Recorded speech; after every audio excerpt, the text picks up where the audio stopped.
नमस्कार। औद्योगिक प्रशिक्षण संस्थानों की व्यवसाय, कंप्यूटर ऑपरेटर, प्रोग्रामिंग असिस्टेंट के विषय सैद्धांतिक की पाठ्यचर्या में अंकित ई-कॉमर्स पर मैं आपको प्रशिक्षण प्रदान करूंगी। सबसे पहले ई-कॉमर्स की बात करते हैं। ई-कॉमर्स दो शब्दों से मिलकर बना है, ई तथा कॉमर्स। ई का अर्थ है इलेक्ट्रॉनिक नेटवर्क अर्थात इंटरनेट तथा कॉमर्स का अर्थ है बिजनेस करना।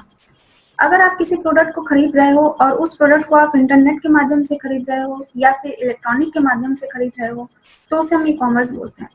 ट्रेडिशनल मार्केट की बात करें, यदि आप किसी प्रोडक्ट को खरीद रहे हो, जनरली आप क्या करते हो कि शॉप पे जाते हो, शॉप पे प्रोडक्ट को चेक करते हो, प्रोडक्ट के प्राइस को निगोशिएट करते हो, इसके बाद आप प्रोडक्ट खरीदते हो। ई कॉमर्स में घर बैठे मोबाइल एप्लीकेशंस की सहायता से या फिर डेस्कटॉप या लैपटॉप की मदद से ई कॉमर्स की पर्टिकुलर वेबसाइट पर पहुंच के कस्टमर द्वारा प्रोडक्ट को ऑर्डर कर दिया जाता है और उस प्रोडक्ट की डिलीवरी घर बैठे ही कस्टमर को मिल जाती है। तो ई कॉमर्स के डिफिनेशंस को देखें तो ई कॉमर्स का फुल फॉर्म है इलेक्ट्रॉनिक कॉमर्स। यह एक प्रोसेस है जिसके द्वारा गुड्स और सर्विसेज को इलेक्ट्रॉनिक के माध्यम से अर्थात इंटरनेट के माध्यम से खरीदते हैं और बेचते हैं। In other words, e-commerce is the buying and selling activities over digital media. E-commerce goods या प्रोडक्ट को खरीदने और बेचने का एक प्रोसेस है ओवर डिजिटल मीडिया में, या तो इंटरनेट के माध्यम से या फिर इलेक्ट्रॉनिक के माध्यम से। आजकल मार्केट में ई कॉमर्स की बहुत बड़ी बड़ी कंपनियां हैं जो इंटरनेट के माध्यम से व्यापार करती हैं, जैसे Amazon, OLX, Flipkart, Snapdeal, Paytm इत्यादि। आज इन सामान को पेमेंट करने के लिए हम ई पेमेंट का प्रयोग करते हैं, जैसे डेबिट कार्ड के माध्यम से करते हैं, क्रेडिट कार्ड के माध्यम से, इंटरनेट बैंकिंग के थ्रू या फिर ई वॉलेट के फॉर्म में। नेक्स्ट आगे कुछ प्रोस्पेक्ट्स हैं जो ई कॉमर्स की डिफिनेशंस को और ज़्यादा क्लियर करते हैं। सबसे पहला है communication. Communication is the delivery of information, product, services and payments via telephone lines and computer network. Communication चाहे इंफॉर्मेशन का हो, चाहे प्रोडक्ट का हो, चाहे पेमेंट का हो, ये सब कंप्यूटर नेटवर्क के माध्यम से ही पॉसिबल है। नेक्स्ट है बिजनेस प्रोसेस। ई कॉमर्स में बिजनेस प्रोसेस एक ऑटोमेटिक प्रोसेस है। In other words, we can say that business process is the automatic process with the help of programming or with the help of applications of engineering. अगर आपने कोई product खरीदा है और उस product की आप बिलिंग कराने जा रहे हो तो आप क्या करते हो कि शॉपकीपर को प्रोडक्ट दे देते हो, शॉपकीपर प्रोडक्ट को स्कैन कर लेता है और उसका बिल आपको दे दिया जाता है। ई कॉमर्स में कस्टमर द्वारा जो भी ऑर्डर किया गया प्रोडक्ट होता है उसका बिल कस्टमर के ईमेल आईडी पे या मोबाइल नंबर पर डिलीवर्ड हो जाता है। इसलिए हम कहते हैं कि ई कॉमर्स की बिजनेस प्रोसेस एक ऑटोमेटिक प्रोसेस है। नेक्स्ट है service. Service means how you can quickly response to any other users query. अगर आपने कोई प्रोडक्ट खरीदा है और उस प्रोडक्ट में खराबी आ गई है तो आप क्या करते हो कि प्रोडक्ट को लेकर के शॉप पे जाते हो और प्रोडक्ट से रिलेटेड सर्विस लेते हो। इसमें क्या होता है, घर से शॉप तक आने जाने में आपका कुछ टाइम लगता है, घर से शॉप तक आने जाने में आपका कुछ खर्चा लगता है और साथ ही साथ आप बार बार पता करते हो कि आपका प्रोडक्ट ठीक हुआ कि नहीं ठीक हुआ। ई कॉमर्स में यूजर घर बैठे ही प्रोडक्ट से रिलेटेड सर्विस को ई कॉमर्स की वेबसाइट के माध्यम से सर्विस को रिक्वेस्ट कर देता है और कस्टमर को घर बैठे ही सर्विस मिल जाती है। और साथ ही कस्टमर घर बैठे ही ई कॉमर्स की वेबसाइट से चेक कर सकता है कि उसके प्रोडक्ट की सर्विस की प्रोसेस तक है, किस स्टेज तक है। तो service means it is the management of service that improves the quality of goods and product. तो ई कॉमर्स में प्रोडक्ट से रिलेटेड सर्विस दे करके प्रोडक्ट की क्वालिटी को इम्प्रूव किया जाता है टाइम टू टाइम। नेक्स्ट है कंपोनेंट्स। तो यहाँ हम 3 टाइप के कंपोनेंट्स के बारे में पढ़ेंगे, देखेंगे। पहला है इंस्टीट्यूशंस, दूसरा है प्रोसेस एंड तीसरा है नेटवर्क। इंस्टीट्यूशंस के अंदर कुछ डिफरेंट एंटिटीज हैं, जैसे government, merchants, suppliers, customers and banking and financial institutions. तो सबसे पहले हम गवर्नमेंट की बात करते हैं। गवर्नमेंट ई कॉमर्स बिजनेस को रन करने के लिए ई कॉमर्स बिजनेस को मार्केट में स्टेब्लिश करने के लिए कुछ रूल्स एंड पॉलिसी बनाती है। ये rules and policy e commerce business को आगे फायदे भी पहुंचाते हैं। अगर ये रूल्स एंड पॉलिसी सख्त होंगे, गवर्नमेंट द्वारा बनाए गए, तो e commerce business proper run नहीं कर पाएगा, ई कॉमर्स बिजनेस को प्रॉपर बेनिफिट नहीं हो पाएगा। साथ ही गवर्नमेंट टाइम कुछ टैक्स भी लगाती है ई कॉमर्स बिजनेस के लिए। तो गवर्नमेंट का एक इम्पॉर्टेंट रोल है ई कॉमर्स बिजनेस के लिए। जो भी सब चीजें गवर्न होती हैं वो गवर्नमेंट के द्वारा ही गवर्न होती है। नेक्स्ट है मर्चेंट्स। मर्चेंट सेलर का काम करते हैं। इसमें एक ही प्रोडक्ट को बेचने के लिए डिफरेंट मर्चेंट्स होते हैं। तो मर्चेंट्स कुछ इस टाइप से की पॉलिसी रखते हैं कि एंड यूजर्स को फायदा मिल सके। इसके बाद नेक्स्ट इंस्टीट्यूशन है सप्लायर्स। सप्लायर्स प्रोडक्ट या गुड्स या आइटम्स को सप्लाई करने का काम करते हैं मार्केट में, और ये इन्वेंट्री और इंफ्रास्ट्रक्चर्स को रनिंग स्टेज में लाने का कार्य करते हैं। इसके बाद बात आती है कस्टमर की। कस्टमर ई कॉमर्स बिजनेस का एक इंटीग्रल पार्ट है। अगर आपके पास मैन्युफैक्चरर्स है, गुड्स है, लेकिन कस्टमर नहीं है, तो ई कॉमर्स बिजनेस को प्रॉपर बेनिफिट नहीं मिल पाएगा, ई कॉमर्स बिजनेस को लाभ नहीं मिल पाएगा।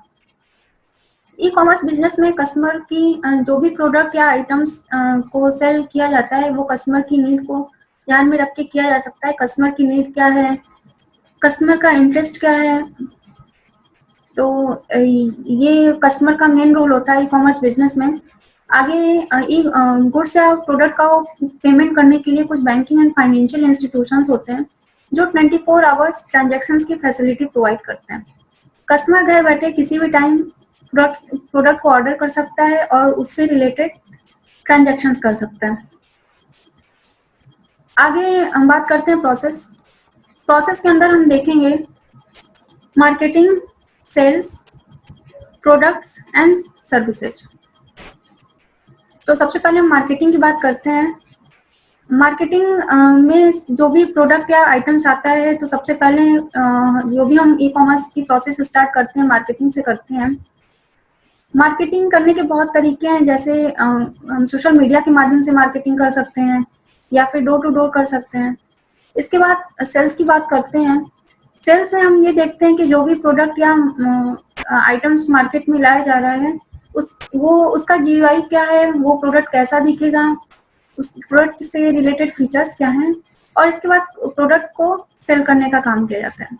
तो जितने सेलिंग ज़्यादा होगी प्रोडक्ट की, ई कॉमर्स बिजनेस को उतना ही ज़्यादा फायदा मिलेगा। इसके बाद ट्रांजैक्शंस करते हैं कुछ पेमेंट की बात आती है, तो पेमेंट के लिए कुछ बैंकिंग एंड फाइनेंशियल इंस्टीट्यूशंस होते हैं जो सिक्योर पेमेंट गेटवे प्रोवाइड कराते हैं कस्टमर को।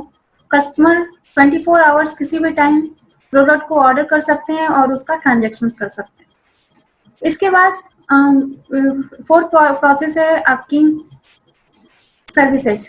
एक बार प्रोडक्ट को सेल कर दिया तो उससे related services e-commerce business provide कराता है, और ये services time to time product की क्वालिटी को इम्प्रूव करती हैं। नेक्स्ट है network. Network e-commerce business का एक बैकबोन है, मेन पार्ट है।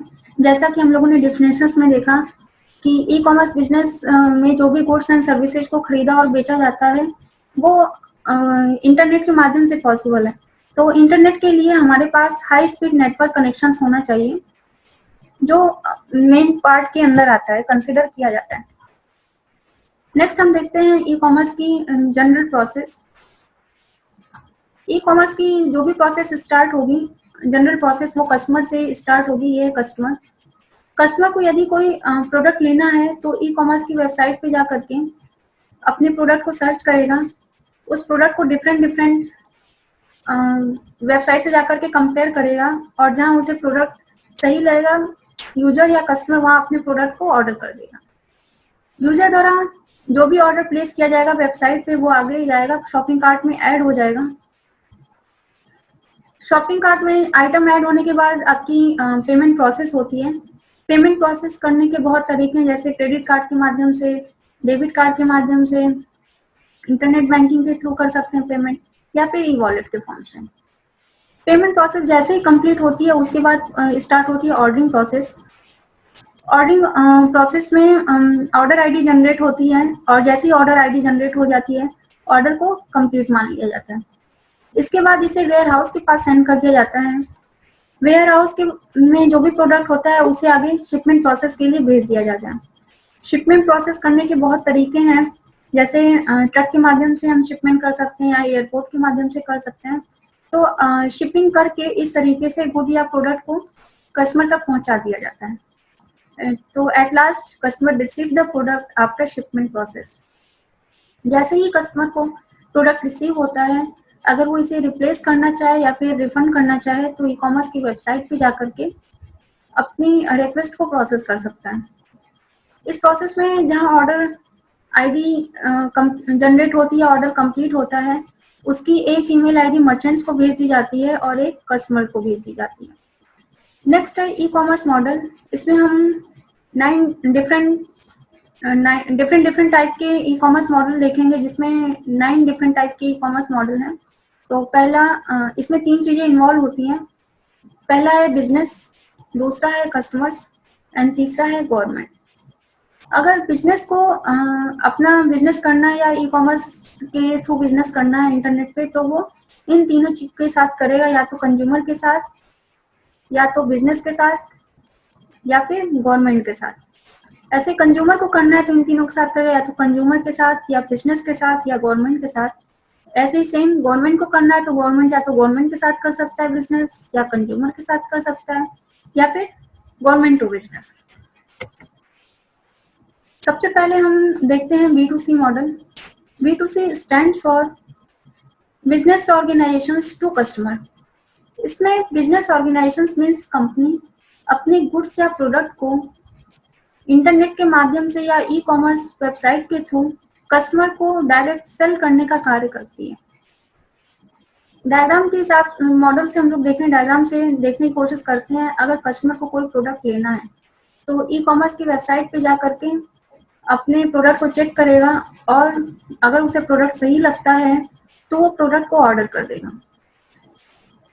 प्रोडक्ट जो भी ऑर्डर होगा वो कॉमर्स की वेबसाइट पे जाकर के ऐड हो जाएगा। इसके बाद वेबसाइट और बिजनेस ऑर्गेनाइजेशंस मीन्स कंपनी के बीच ऑर्डर प्रोसेसिंग होगी। जैसे ही ऑर्डर प्रोसेसिंग कंप्लीट होती है, गुड्स या प्रोडक्ट को सप्लाई कर दिया जाता है कस्टमर को। इस तरीके से कस्टमर रिसीव करता है प्रोडक्ट और बिजनेस ऑर्गेनाइजेशंस को प्रॉफिट होता है in the terms of money. B2C model आजकल हम डेली यूज में देखते हैं, जनरल यूज में देखते हैं, जैसे कि ऑनलाइन शॉपिंग में B2C मॉडल का यूज होता है। ऐसी बहुत सारी ई कॉमर्स की कंपनियां हैं जो B2C मॉडल पे कार्य करती हैं, जैसे अमेजॉन, मिंत्रा, फ्लिपकार्ट, स्नैपडील इत्यादि। इसके बाद हम देखते हैं B2B model. B2B stands for business organizations to business organizations. इसमें बायर और सेलर दोनों ही बिजनेस ऑर्गेनाइजेशंस मीन्स कंपनी होते हैं। जो भी बाइंग एंड सेलिंग एक्टिविटीज होगी ई कॉमर्स की वेबसाइट के थ्रू, वो एक कंपनी से, एक बिजनेस ऑर्गेनाइजेशन से अदर बिजनेस ऑर्गेनाइजेशंस के बीच में होगी। उदाहरण के लिए हम बात करें, यदि मैन्युफैक्चरर्स को अपना कोई प्रोडक्ट सेल करना है तो वो होलसेलर को सेल कर सकता है, और होलसेलर को यदि कोई प्रोडक्ट सेल करना है तो वो रिटेलर को सेल कर सकता है। यहाँ पे मैन्युफैक्चरर्स, होलसेलर्स और रिटेलर्स तीनों ही बिजनेस ऑर्गेनाइजेशंस हैं। तो ये B2B मॉडल के अंतर्गत आएगा। डायग्राम से हम समझते हैं, देखते हैं, यदि होलसेलर को अपना प्रोडक्ट बिजनेस ऑर्गेनाइजेशन में मैन्युफैक्चरर से खरीदना है या लेना है, तो वो क्या करेगा, ई कॉमर्स की वेबसाइट पे जा करके अपने प्रोडक्ट से रिलेटेड ऑर्डर को प्लेस कर देगा। इसके बाद वेबसाइट और बिजनेस ऑर्गेनाइजेशंस में मैन्युफैक्चरर्स के बीच ऑर्डर प्रोसेसिंग होगी। आफ्टर ऑर्डर प्रोसेसिंग गुड्स या प्रोडक्ट को सप्लाई कर दिया जाता है होलसेलर को। इस प्रकार होलसेलर प्रोडक्ट को रिसीव करता है। होलसेलर आगे इसे चाहे तो या तो कस्टमर को दे सकता है या फिर मर्चेंट्स को दे सकता है, मर्चेंट्स को सेल कर सकता है। तो यहाँ पे आपके 2 बिजनेस ऑर्गेनाइजेशंस थे, पहला होलसेलर और दूसरा मैन्युफैक्चरर्स। तो alibaba.com, indiamart.com ऐसी वेबसाइट्स हैं जो B2B मॉडल पे कार्य करती हैं। नेक्स्ट है B2G model. B2G stand for business organizations to government. इसमें बिजनेस ऑर्गेनाइजेशंस अपने प्रोडक्ट को ई कॉमर्स वेबसाइट माध्यम के थ्रू गवर्नमेंट को सेल करने का कार्य करती है। यहाँ पे आप देखेंगे बिजनेस ऑर्गेनाइजेशन मीन्स कंपनी है, यहाँ पे अदर साइड गवर्नमेंट है। बिजनेस ऑर्गेनाइजेशंस वेबसाइट का यूज करके, ई कॉमर्स की वेबसाइट का यूज करके गवर्नमेंट को सेल करने का कार्य करेगी, या तो प्रोडक्ट को या फिर सर्विसेज को देने का कार्य। जो भी वेबसाइट यूज होती है ये एक मीडियम का कार्य करती है बिजनेस ऑर्गेनाइजेशंस के बीच में और गवर्नमेंट ऑर्गेनाइजेशंस के बीच में, मतलब इन दोनों के बीच ट्रेडिंग का कार्य करती है। ट्रेडिंग में लाभ मिलता है, अपने इंफॉर्मेशंस को ये आपस में शेयर कर सकते हैं। बिजनेस ऑर्गेनाइजेशन गवर्नमेंट को दे सकता है और गवर्नमेंट ऑर्गेनाइजेशंस इंफॉर्मेशंस को शेयर कर सकता है बिजनेस ऑर्गेनाइजेशन मीन्स कंपनी के साथ। जो भी वेबसाइट यूज होती है इन कंपनीज और गवर्नमेंट के बीच में, वो गवर्नमेंट द्वारा रजिस्टर्ड होती है, मान्यता प्राप्त होती है और इसका सबसे ज्यादा यूज टेंडर में किया जाता है। गवर्नमेंट को अपने प्रोजेक्ट पे काम करना है तो वो टेंडर जारी करती है और बिजनेस ऑर्गेनाइजेशंस टेंडर के लिए अप्लाई करता है, और जैसे बिजनेस ऑर्गेनाइजेशंस में कंपनी को टेंडर मिल जाता है, वो टाइम ड्यूरेशंस में गवर्नमेंट द्वारा दिए गए प्रोजेक्ट को पूरा करने का कार्य करती है। आगे है C2C model. C2C stand for customer to customer. इसमें बायर और सेलर्स दोनों ही कस्टमर होते हैं और जो भी प्रोडक्ट की बाइंग एंड सेलिंग एक्टिविटीज होती है वो एक कस्टमर से दूसरे कस्टमर के बीच में या फिर एक कंज्यूमर से दूसरे कंज्यूमर के बीच में। डायग्राम की हेल्प से देखें तो यहाँ पे कस्टमर 1 है और कस्टमर 2 है। कस्टमर किसी प्रोडक्ट को सेल करने का कार्य करता है और कस्टमर 2 अपने प्रोडक्ट को किसी प्रोडक्ट को खरीदने का कार्य करते हैं। अगर कस्टमर 1 को कोई प्रोडक्ट सेल करना है तो वो ई कॉमर्स की वेबसाइट पे जा करके प्रोडक्ट की डिटेल्स को पोस्ट करेगा या पब्लिश करेगा या प्रोडक्ट के को एडवर्टाइज करेगा ई कॉमर्स की वेबसाइट पे जा करके। कस्टमर 2 उस प्रोडक्ट की डिटेल्स को चेक करेगा ई कॉमर्स की वेबसाइट पे जाके, अगर उसे सही लगता है तो उस प्रोडक्ट को ऑर्डर कर देगा। इस तरीके से ऑर्डर प्रोसेसिंग होगी। आफ्टर ऑर्डर प्रोसेसिंग कस्टमर 2 को प्रोडक्ट रिसीव हो जाता है और यहाँ पे प्रोडक्ट रिसीव हो जाता है कस्टमर 2 को, एंड कस्टमर 1 को प्रॉफिट होता है in the terms of money. C2C model में इसमें जो प्रॉपर्टी को बेचने का कार्य लाभ मिलता है, प्रॉपर्टी को बेचने के लिए लाइक एसेट को बेच सकता है consumer, like property, car, electronic सामान कोई भी। तो इस में जो भी वेबसाइट इन्वॉल्व होगी वो कस्टमर से चार्ज ले भी सकती है या फिर नहीं भी ले सकती है। तो यदि यहाँ पे जैसे कि आपने देखा कस्टमर 2 को प्रोडक्ट खरीदना है तो वेबसाइट पे जाकर के डिटेल्स चेक करेगा, तो यहाँ पे कस्टमर 2 डायरेक्ट कस्टमर 1 से भी संपर्क कर सकता है क्योंकि वेबसाइट में उसे अपना कॉन्टेक्ट नंबर मिल जाता है कस्टमर 1 का। तो यहाँ पे OLX है, क्विकार है, जो C2C मॉडल पे ही कार्य करते हैं, जिसमें कोई भी डिफरेंट टाइप का एसेट कस्टमर द्वारा खरीदा और बेचा जा सकता है। इसके बाद है C2B model. C2B stand for customer to business organizations. इसमें कस्टमर ई कॉमर्स वेबसाइट के थ्रू अपने प्रोडक्ट या सर्विसेज को डायरेक्ट बिजनेस ऑर्गेनाइजेशंस को सेल करने का कार्य करते हैं। यह B2C मॉडल का जस्ट रिवर्स है। डायग्राम की हेल्प से देखें, डायग्राम के माध्यम से यदि कंपनी को कोई चीज सेल करना है, यदि कस्टमर को कोई प्रोडक्ट सेल करना है तो वो ई कॉमर्स की वेबसाइट पे जा करके प्रोडक्ट की डिटेल्स को पोस्ट करेगा, यहाँ ये वेबसाइट पे जाकर के पोस्ट करेगा और बिजनेस ऑर्गेनाइजेशंस मीन्स कंपनी उस प्रोडक्ट से रिलेटेड डिटेल्स को चेक करेगा, अगर उसे सही लगता है तो उस प्रोडक्ट को ऑर्डर कर देगा, यहाँ पे ऑर्डर कर देगा उस प्रोडक्ट को।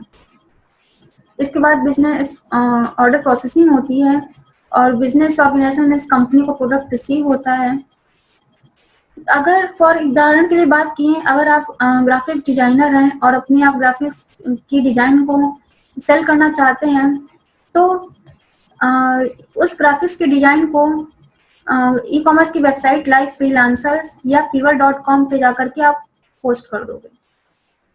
तो डिफरेंट डिफरेंट कंपनी जाएंगी जो आपके डिजाइन को देखेंगी और कंपनी को समझ में आता है, आपका डिजाइन पसंद आता है, तो कंपनी आपसे या कस्टमर से डायरेक्ट वो डिजाइन परचेज कर लेगी। तो ये है C2B मॉडल। नेक्स्ट है C2G and G2G। C2G stands for customer to government and G2G stands for government to government। C2G देखते हैं, इसमें कंज्यूमर कोई भी सर्विस डायरेक्ट गवर्नमेंट को प्रोवाइड करने का कार्य करती है। उदाहरण के लिए देखें तो कस्टमर इनकम टैक्स या फिर हाउसिंग टैक्स गवर्नमेंट को डायरेक्ट पे करने का कार्य करती है, तो ये C2G मॉडल के अंतर्गत रखा जाएगा। आगे है G2G मॉडल।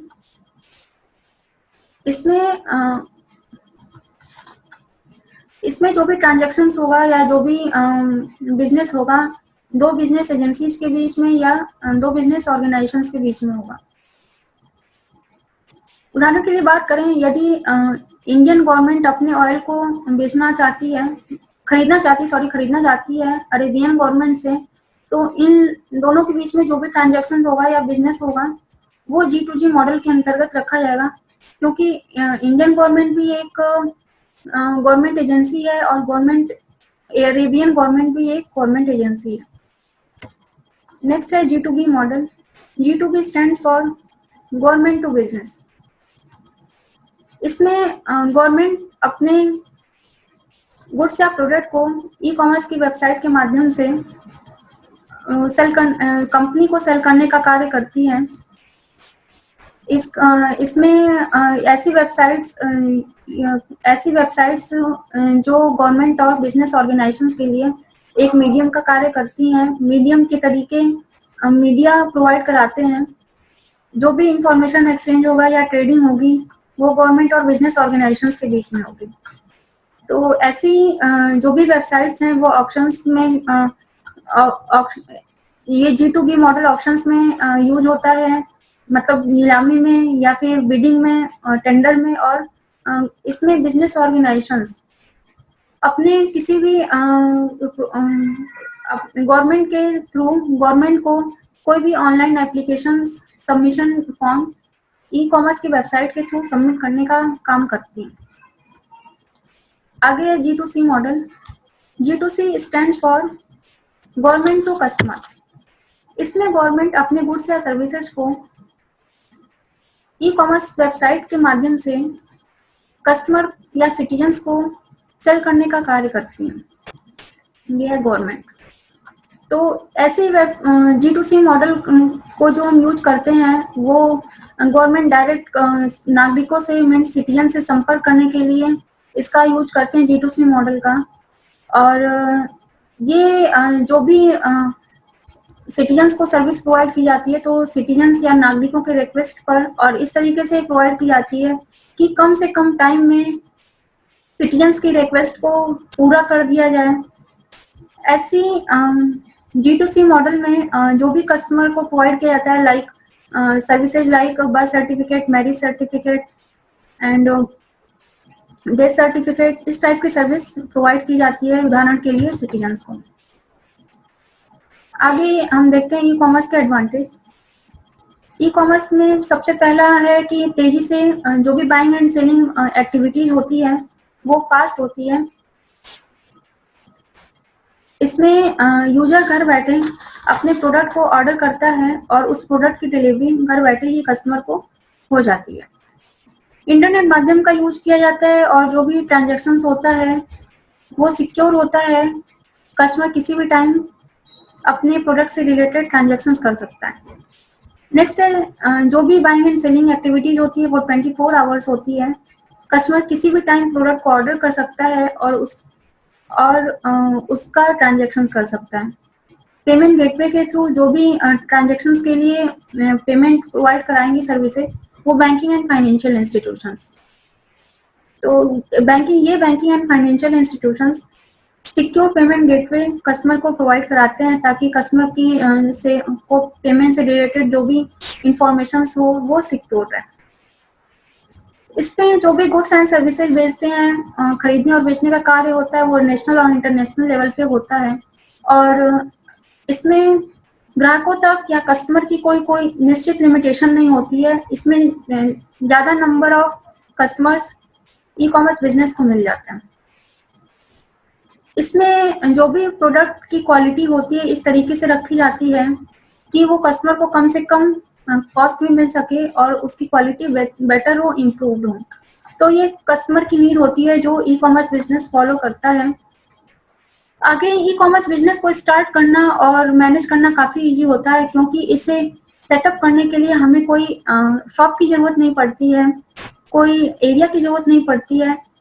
नॉर्मल गवर्नमेंट के कुछ रूल्स एंड प्रोसीजर को फॉलो करके ई कॉमर्स बिजनेस को सेटअप किया जा सकता है और इसका प्रॉफिट मार्जिन भी इसी कारण बहुत ज़्यादा होता है। और इसका खास एडवांटेज है, एक मेन एडवांटेज कि इसमें इंफॉर्मेशन शेयरिंग बहुत ज़्यादा होती है, क्योंकि इसमें नंबर ऑफ कंज्यूमर्स या कस्टमर्स ज़्यादा मिलते हैं हमको। इसके अलावा कस्टमर जो भी प्रोडक्ट लेता है या खरीदता है वो ई कॉमर्स की वेबसाइट पे जाकर के कुछ रिव्यू एंड कमेंट पढ़ लेता है, जिससे प्रोडक्ट की क्वालिटी के बारे में और ज़्यादा जानकारी कस्टमर को मिल जाती है। आगे ई कॉमर्स के कुछ डिसएडवांटेज हैं, हानियां हैं। इसमें पहला है सिक्योरिटी। सिक्योरिटी एक मेजर पार्ट है, मेन इश्यू है। अगर कोई भी कस्टमर ई कॉमर्स की वेबसाइट पे जाकर के अपने डेबिट या क्रेडिट कार्ड की इंफॉर्मेशन को डालता है तो वो सिक्योर वे में होना चाहिए। इसमें जब भी ई कॉमर्स की वेबसाइट पे इंफॉर्मेशन डालता है तो कस्टमर की इंफॉर्मेशन या तो पेमेंट से रिलेटेड होती है या फिर कस्टमर की पर्सनल इंफॉर्मेशन होती है, like customer name, customer email ID, customer contact number. तो ये सब इंफॉर्मेशन सिक्योर होनी चाहिए। अगर ई कॉमर्स की वेबसाइट कस्टमर को सिक्योर पेमेंट गेटवे प्रोवाइड नहीं करा पा रहा है, कस्टमर की इंफॉर्मेशन सिक्योर नहीं है, कोई भी अनऑथराइज्ड यूजर्स हैक कर लेता है, तो वो लैक ऑफ प्राइवेसी का रीजन बन जाता है। ये लैक ऑफ प्राइवेसी। आगे है fulfilment problem. Fulfilment problem means अगर कोई कंपनी 24 आवर्स में डिलीवरी की बात कर रही है और वो 24 आवर्स में कस्टमर को प्रोडक्ट डिलीवर नहीं कर पाती है तो वो फुलफिलमेंट प्रॉब्लम के अंतर्गत आता है। आगे डीपर्सनलाइज शॉपिंग एक्सपीरियंस। अगर आप ई कॉमर्स बिजनेस में प्रोडक्ट खरीद रहे हो तो उस प्रोडक्ट का एक्चुअल फील नहीं मिलता है कस्टमर को। कस्टमर प्रोडक्ट को फील नहीं कर सकता है, उसे टच करके देख नहीं सकता है कैसा प्रोडक्ट दिखता है। कभी कभी क्या होता है, प्रोडक्ट की इमेज एक्चुअल इमेज से डिफर होती है, तो ये भी एक डिसएडवांटेज है। ई कॉमर्स बिजनेस को सेटअप करने के लिए हमें जो भी टेक्नोलॉजी यूज करते हैं वो कॉस्टली होती है और साथ ही साथ ई कॉमर्स बिजनेस पे कार्य करने के लिए हाईली स्किल्ड पर्सन की जरूरत पड़ती है, सो इसका लेबर कॉस्ट भी हाई होता है। इसके अलावा अगर आप किसी नई वेबसाइट पे अपनी इंफॉर्मेशन डाल रहे हो, वहाँ से ई कॉमर्स पे बिजनेस कर रहे हो, तो वहाँ उस वेबसाइट पे ट्रस्ट करना काफ़ी सही नहीं हो पाता है, ट्रस्ट करना इजी नहीं हो पाता है, तो ये भी एक डिसएडवांटेज है। आज के प्रशिक्षण में हमने देखा कि ई कॉमर्स क्या है, ई कॉमर्स की जनरल प्रोसेस क्या है, ई कॉमर्स के डिफरेंट टाइप के मॉडल के बारे में हमने देखा, ई कॉमर्स के लाभ और ई कॉमर्स की हानि के बारे में देखा। इस प्रसंग को कंप्लीट करने के लिए जो कंटेंट लिया गया है वो bharatskills.government.in की वेबसाइट से लिया गया है और यह वेबसाइट गवर्नमेंट की एक अपनी वेबसाइट है। जो भी टेक्स्ट एंड इमेजेस लिया गया है वो google.com सर्च इंजन से लिया गया। आज मैंने आपको ई कॉमर्स पर प्रशिक्षण प्रदान किया। आशा है कि यह प्रशिक्षण आपके लिए भविष्य में मददगार साबित होगा। धन्यवाद।